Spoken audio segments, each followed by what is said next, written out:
You know what that means, time to pay your taxes. That is unless my next guest has his way. He wants to eliminate the IRS completely. Presidential candidate Ron Paul joins me from Capitol Hill. Congressman, good to have you. Eliminate the IRS? Thank you. Pardon me? Eliminate the IRS? Well, that's a good idea, and I think most Americans would agree with it. They get a little bit worried that they won't get enough of their government largesse if you didn't have the IRS. But, you know, the taxpayer gets hit twice. First, the government comes and they take their money from them and they get hurt. But I think people get hurt when the government spends the money because all they do is regulate and distort and cause malinvestment, all these problems.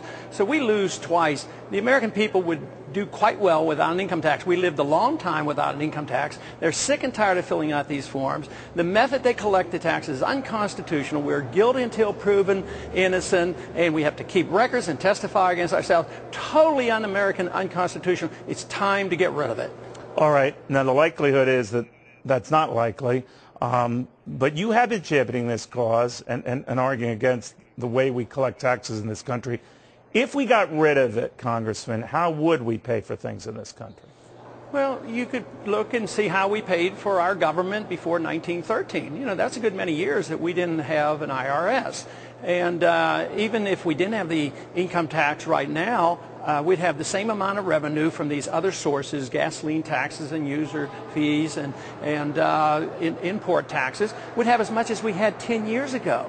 And that's plenty of money. Our problem isn't the taxation. That's the symptom of a government out of control, spending overseas and spending domestically, consuming wealth in this country. At the same time, we're producing less wealth all the time, and that's why people are hurting. We resort to taxes and borrowing and inflation, and believe me, the people are indeed hurting, and to raise taxes, which some propose, is going to be very, very detrimental. But not to raise taxes and just print the money is every bit as disturbing to the economy. So the big problem is big government. You have to shrink the size of government. Government shouldn't be in the business of running the economy. The people should run the economy. The consumers and the business people should run the economy, not the government. The government's incapable of running the economy.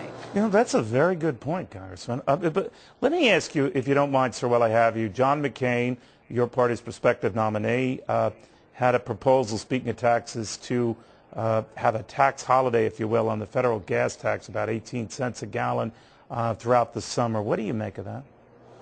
Well, it sounds pretty good, but I think he probably looked at one of my pieces of legislation that I have introduced quite a while ago, and that is to get rid of all federal taxes on gasoline. But his only goes halfway. It's a temporary thing.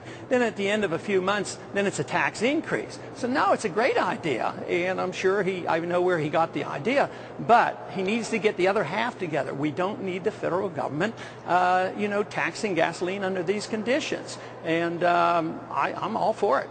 Well, you know, there are a lot of cover stories in magazines, as you know, and of course we've been saying this for quite a while on our show, and actually you've been championing this cause for years, Congressman, that the era of big government is returning, and virtually all the candidates have varying proposals that will at least augment the size of government. What do you make of that? Well, I think it's foolish, but I think also that's the reason why, although we didn't come in on top of the polls in the election, we had millions of people paying attention, and we still have a lot of people paying attention because they know that they don't want bigger government and they don't trust bigger government. And it's a contest between those who believe that the government will take care of them from cradle to grave versus the young people now who are listening to what I'm saying, and they're saying, all you're getting is debt. You're not going to get any of your Social Security. You don't need the income taxing. You don't need Social Security. You need self-reliance, but you need a system where you can work hard and keep what you earn. But if you get to keep what you earn, you'll have a greater incentive. There will be more wealth in the country, less poverty. You're not kidding, Congress. I was with a group of young Republicans the other night, and they were all saying, if I thought that this guy, they were referring to you very respectfully, had a chance, of course I would have voted for him. And that was your conundrum, wasn't it? You know, that they liked you, but they just didn't think you had a chance.